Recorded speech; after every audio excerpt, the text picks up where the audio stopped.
Hi, I'm Dr. Cynthia Gregg at Cynthia Gregg Face and Body Specialist. I'm here today to tell you about a recent mission trip I was on that went to Myanmar. I recently returned from a 10-day trip to Myanmar. I was fortunate to be one of 3 surgeons on a 13-member medical team that was sponsored by Samaritan's Purse.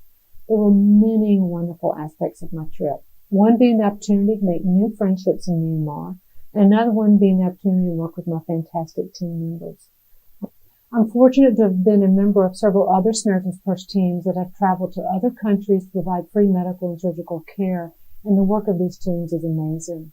We worked closely this year with the wonderful local hospital staff in Myanmar, and we were able to see over 65 patients and perform 36 cleft lip and 4 cleft palate repairs.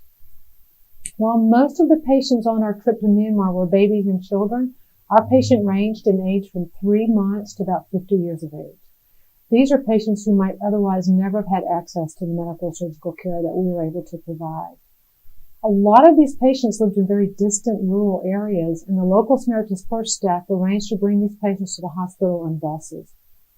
As you might imagine, surgical correction of cleft lips and cleft palates are life-changing, not just for the patients, but for their families and communities as well. Not only does having a cleft lip or a palate compromise nutrition and speech, but patients that are born with a cleft lip or palate can experience rejection, isolation, and even abuse. In some countries, a child born with a cleft lip or cleft palate is actually given a name at birth in their language that means deformed. Before they're discharged from the hospital, you can only imagine how wonderful it is for the patients when they have a name-changing ceremony where they celebrate their new life by choosing a new name.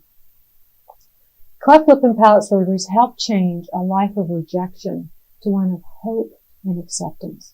And it is truly a joy and a blessing for me to be able to be a part of these teams that show God's love and help restore someone's dignity and smile.